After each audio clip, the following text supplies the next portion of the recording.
So, I want to discuss a story that I actually think is on a much larger scale than a lot of the Philip K. Dick stories that I've been discussing. And that is, of course, George Orwell's 1984, which was written in 1949. And I just want to start off with a quote, which I thematically I really think is important. And it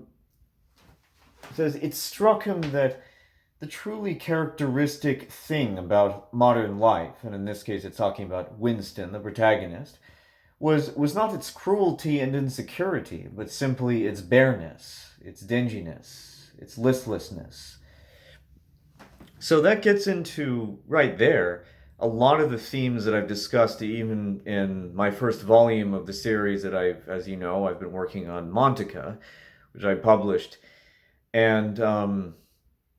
which deals with this kind of, I guess you could say, a slightly biblical philosophical sort of theme of going from like the Garden of Eden type of existence, these sort of ancient ideals that a lot of people on the bad end of the spectrum consider primitive and backwards, and then going into this sort of degeneracy that exists in the modern world and having lost sight of certain kinds of things. But I think even more importantly, really, is something that Matthew Arrett, who's a social commentator and author, discusses, which is what he calls, what Matthew Arrett calls George Orwell's psychological suicide, which really, in reality, was his shift from his previous identity, his real name, which was Eric Blair, which he changed to George Orwell because he had to completely break from his old self that was indeed a slave, and not only a slave, but a perpetrator of that system that he despises, obviously, so much. And Eric Blair was indeed one of the secret police who tortured a lot of dissidents, and that horrendous scene that you see at the end of 1984 is indeed, you can almost see it as an autobiographical record of many of the things that he had done. And so later on, after identifying as George Orwell, he became this very, very lonesome, very troubled, but of course very brilliant and insightful writer, had to put all that behind him, and indeed composed the story that, as many of you know, deals with a totalitarian system that uses a lot of these very euphemistic and weird, twisted terms like newspeak, doublespeak, and essentially wants people to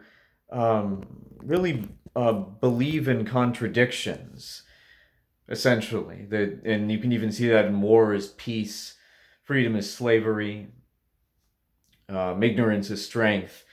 and really the sense that if we can get people to believe in contradictions, and they'll tolerate things and not experience any cognitive dissonance when they see a lot of things within the political system that are corrupt, that do not make sense. Um, and this ties into that big theme of modern life that George Orwell discusses,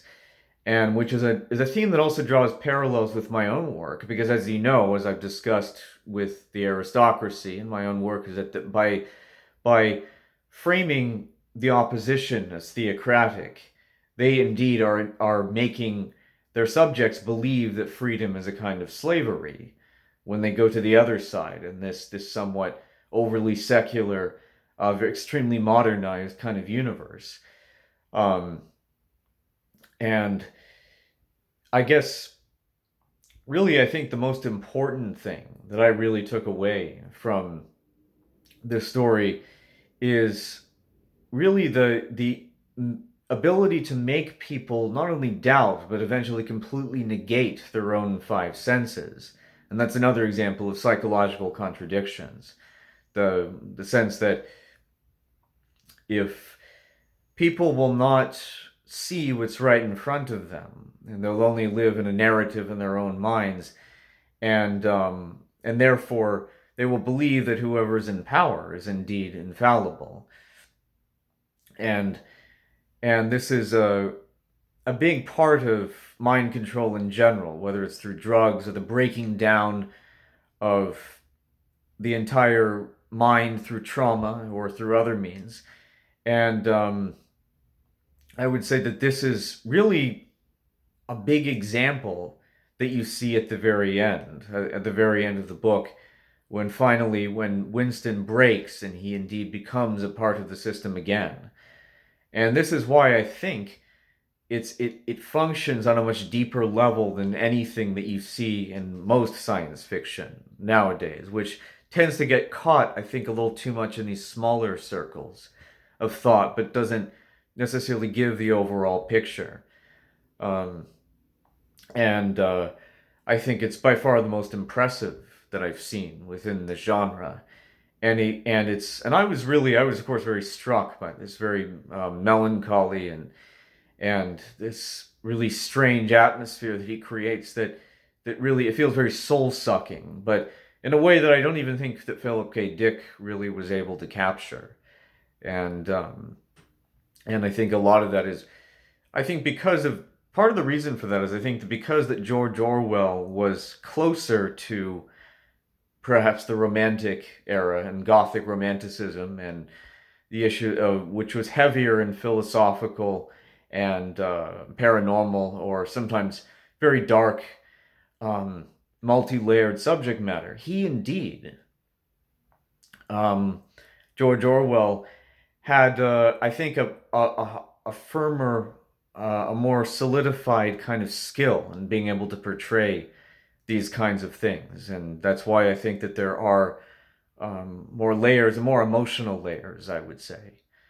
So, and I think that that's really been a big help to me in my own writing. I hope you enjoyed this. Thank you.